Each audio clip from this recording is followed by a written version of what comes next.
somehow, given all of the craziness that's happening behind the scenes,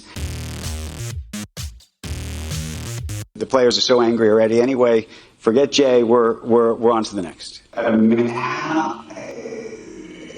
believe that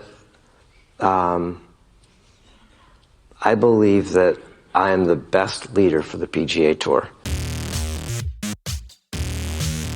Folks, in this thought-provoking episode of Big Boy Pants Golf, we're going to go through the highlights, of which there were none, and the lowlights, of which there were many, of Jay Monahan's no good, very bad year, while I wear a canary yellow short-sleeve Henley that is both non-threatening and masculine, setting a fashion first for Asians everywhere. Take a second to grab a cup of coffee, because you're going to need the caffeine to keep up.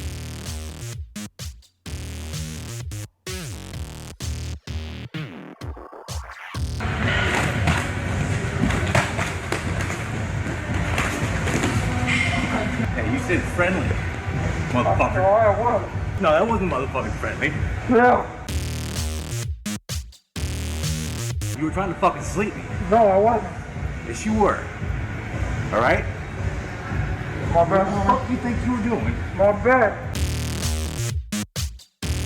One is team-based, franchise-based. The other is a 56-year legacy-driven pro competition. Ah yes, Jay Monahan now using the buzz phrase, legacy-driven, because of all the changes that the PGA Tour has done for next year, including the signature events, which will include more no-cut and limited field events, and moving the PGA Tour further and further away from its quote-unquote legacy. Rich history organization. Jay Monahan talks about rich history, but let's look at history in general. In 1964, the Civil Rights Act ended segregation. However, the PGA Tour had no issue with its players playing in the Masters, even though it took the outcry at Shoal Creek in 1990 to finally get a black member into the Masters. Again, this was 1990. And if you ask me, when did the first woman become a member at Augusta National? That's in 2012. If you do the math, and you should be able to because the coffee should be really kicking in by now, that's only 11 years ago. In July of 2022, Davis Love III suggested that PGA Tour players boycott the US Open if LIV players were allowed to compete in it. But did you ever hear Davis Love III suggest that players should boycott the Masters because the Masters didn't allow black people or women as members? I don't think so. So when Jay Monahan talks about the PGA Tour's rich history, let's not forget some of the more unsavory history of the PGA Tour. And so we needed to be, both products needed to play themselves out. It's crazy that Jay Monahan is saying that both products needed to play themselves out because the PGA Tour has had 57 years to develop a product that is 80% commercials. Whereas on the other hand, you've got LIV still in its startup phase. It's only 22 events in, and you already have the PGA Tour copying elements of LIV. It reminds me of this exchange between Jeff Bezos and Jay Leno. Here's the thing I don't understand. The company is worth billions. Yes. And every time I pick up the paper, each year it loses more money than it lost the year before. The company's never made a profit. That's right. This is not a new phenomenon. We are a famously unprofitable company. Right. And we are investing in the future. It's not, which isn't unusual. Companies have done this before. What's a little surprising about Amazon.com is the scale to which we're doing it. We're doing it in a big way. I see. The PGA Tour performed exceedingly well over a long period of time, as it has done, and we needed to get ourselves to the strongest possible position to be able to put the tour in a position where we retain that control.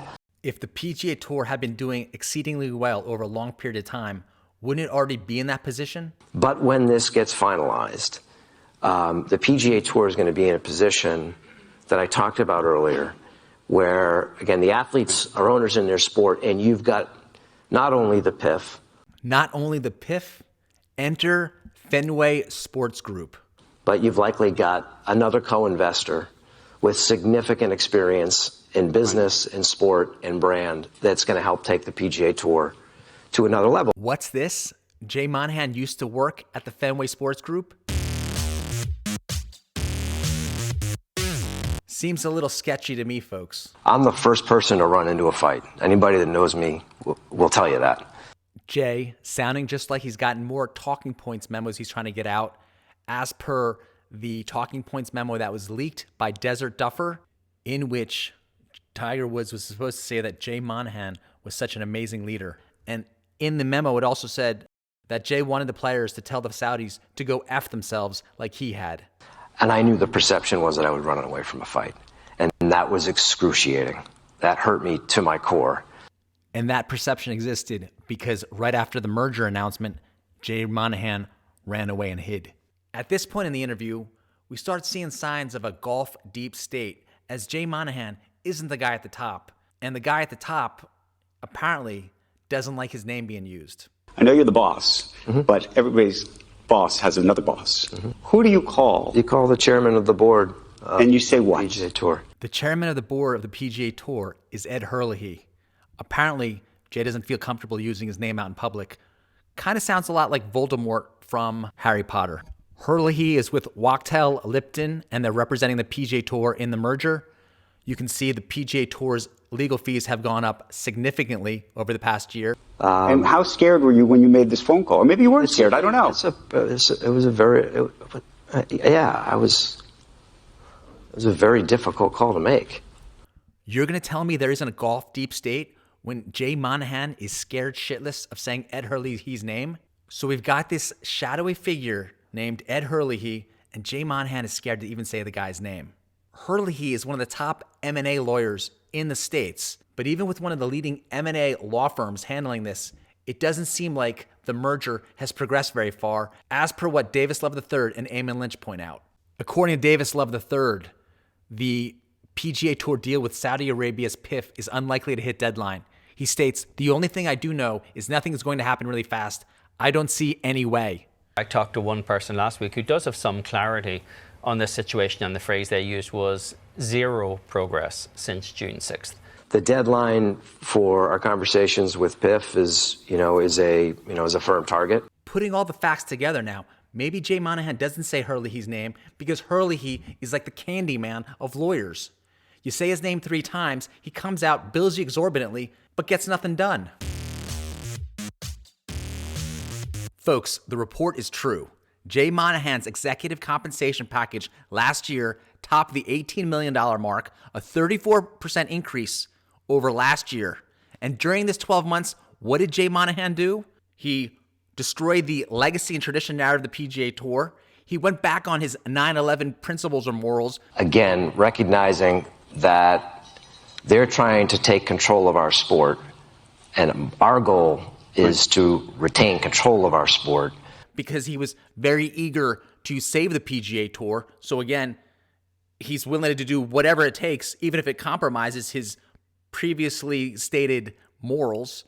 He's also lost the trust of the PGA Tour players by betraying them, most notably Jordan Spieth and Xander Schauffele coming out on record about this. And during a time where the PGA Tour needs money the most, 3 big sponsors have left. So something is clearly rotten in Denmark. How does Jay Monahan do such a poor job over the past 12 months, yet get a lot more money? I got on their tax returns, and that to me was enlightening. There were some little nuggets in there. I noticed that like 7 or 8 of their executives make more than the entire purse for the Latin American tour for a season. It's growing the game. So I go and I just start looking through everybody that they did directly give for. And I'm thinking, I see in there, I'm like, okay, and how does it relate to golf? Some of it I get. I saw First Tee and, things that have the name of golf. But I'm like, well, what is, and I don't know if I'm saying this right, it's called the Bowles School, Bolles. What does that have to do with the PGA Tour? So what I would do is I was every one of the people that didn't seem to fit with golf, I just went in, to that school, for example, and Googled PGA Tour or Jay Monahan. Or I was doing some of the other executives. And it turns out that the school is a very wealthy private school. And I didn't bring her name into it. I wouldn't bring the kid into it. But, and there's more to this I'm just not going to talk about because it involves a minor kid. But the bigger point is this. And it's ironic when you look at the other side of what this meant. But that I don't want to get into out of deference for his kids. Because I just would never do that. But the PGA Tour is given this private school that his daughter goes to, the $10,000 or $20,000, whatever it was. I was like, Oh my God. I mean, the guy's making $14 million a year and he can't cough up the 20 grand charity give to his daughter's school. As we wrap up this episode, let's keep in mind that even Norwegian Viktor Hovland has said that the PGA Tour has done a damn bad job. If you were filling out a report card for Jay Monahan, what would you give him in his handling of the merger? It's my truth.